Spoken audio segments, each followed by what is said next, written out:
Hey, Stevie on here doing a junkyard crawl in Brimfield, Massachusetts at One Stop Towing with the Camaro Comparo Part 2. Now, if you grew up in the 80s like I did, Gen-3 Camaros were everywhere, and you loved them. I know I surely did. 5-liter Mustang buyers and owners were the enemy if you had these cars, but this one here is an example of the base sport coupe seen from 1982 all the way through 1988.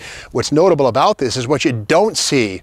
This is the Z28 style tail spoiler, the rear fascia with the body effects kit, the blacked out tail lamps. By contrast, the sport coupe lacks all of those things.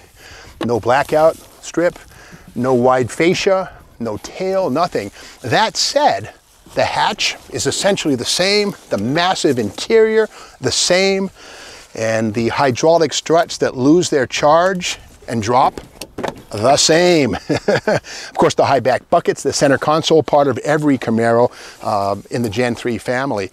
Now, what we have in this case here is not a Z28 or an IROC. This is actually something called a Camaro RS, and we can see the RS on the right-hand side of the bumper. The RS arrived in 1989 and replaced the Sport Coupe as the base Camaro. In other words, you get the Z28 look with no extra charge. So again, the base Camaro died in '88, leaving the RS to look like a sporty Z28, but without the hot rod engines. Now, under the inside of the first couple of years, 1982, 3, and 4, the speedometer is very strange. Z28s and base coupes and Berlinettas all had that weird dual mode speedometer. We can see one needle does both jobs, the standard, the English, and the metric. Look at that, isn't that crazy how the speedometer goes to 85 miles per hour on one side and up to what, 120 or whatever it is kilometers per hour on the other. But that was standard stuff in 82, 3, and 4. That would go away in 1985, but keep in mind,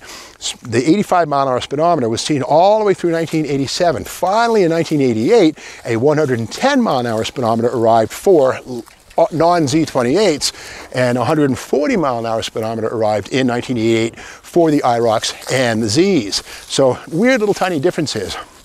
Now, as we move down the side of the car, let's get back to this 1989 RS. And like a Z28, it has the lower body skirts, the body kit, drum brakes on the back here. You paid extra for the disc brakes, and you could get disc brakes on the rear in a 4-cylinder car, yes, or a non-Z if you really wanted it. But here we have the basic drums you'll see on most of these things. Now, those drums are iron. There was also an aluminum drum option on certain Z28s, not seen here. But again, inside this one, this is an RS. This one has the 5-speed manual, or I should say had it, but there's the console, there's the shift pattern on the top. Now, the thing is, that's the base transmission, the 5-speed, whether it was a V6 or a 4 or a 305. You paid an extra $490 for the 700R4 4-speed overdrive automatic. But the speedometer on this one, as we can see, still reads in a circular way, but there's no more metric, and this one goes to 110 miles per hour. Again, it's not a Z28 or an IROC. That would be 140 mile an hour speedometer. But again, that manual transmission is kind of a nice bonus, but keep in mind, that was the base tranny. Again, you paid $490 extra for the automatic transmission. And if you had a 5.7 or a 350 powered IROC-Z, you couldn't get a stick. They were always automatics. Oh well. But another part of the RS 1989 up was the Z28 or IROC-Z style hood. Kind of a nice deal. The base Camaro had this cool hood. But here's the deal. These don't do anything. We can see here that these louvers look pretty cool, but they're blocked off. They admit nothing, no air, no water, no nothing. They do look cool, but the only holes you'll see are these 1, 2, 3, or 6 mounting holes, which are blocked on the other side. So no water, no air, no nothing, but they look cool. By contrast, the base sport coupes, you know, it had a standard hood, but there was a decor option. We see it here on this one. That is an emulation of the Z28 Scoop outline with a sticker. And yes, that was a dealer add-on item right there. So everyone wanted a piece of the Z28, didn't always want to pay for it. Now, another thing we see on the standard sport coupes is kind of an awkward nose. Right here, we can see where the fascia is rounded and it has a big drop off. There's no deep chin spoiler. It looks kind of awkward, but that's what you found on the front of base coupes and Berlinettas up till 1987, 88. Here again is the Z28 or 89 up rally sport type front end, also seen on IROCs. And something kind of cool is the license plate frame up front was specific to the Z28 and the chin spoiler.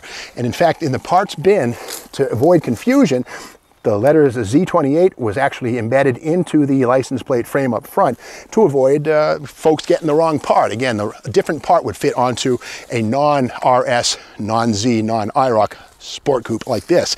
Under the hood, sport coupes could have the Iron Duke 4-banger. And this one has the 2.8 liter V6, which would grow to 3.1 liters, I believe, in 1989 or so. But again, that's a 60-degree V6, also seen in the Fiero, also seen in the Chevy Citation. Not a bad little engine, 173 cubic inches, but not a ball of fire. By contrast, the RS could be had with the V6 or a V8, again, only the 305. Now, the RS was never available with the tune port injected 305 that was possible in the Z28 or the IROC. These would have a 305 with either a carburetor or the throttle body fuel injection. So we have here. Oh, surprise, look at this. That was not grown here from the factory. That's a big block Chevy, but it speaks to the fact that these cars have extremely wide engine bays and will accept anything you want to put in. Now that's a big block Chevy, not sure what size or any of that kind of stuff, probably a 454, maybe a 402. Got the cast iron intake, Rochester 4-barrel quadrijet, HEI distributor. But again, the beauty of that is that it shows us that these Gen 3 Camaros are readily adapted to hot rodding, and you can put whatever you want in these things. In fact, General Motors did build some big block powered Camaros. They were basically from John Moss's toy box. I worked at Hot Rod Magazine from 1998 through 2004, 2005. And John Moss had the toy box. And yeah, we saw some 502 and 572 powered Camaros like these, but again, they were not production cars. But anyway, that's the story of the Camaro Comparo. And if you like what you see here, be sure to subscribe to the Steve Maggs YouTube channel and keep your eyes out for these early Camaros. These are heating up rapidly.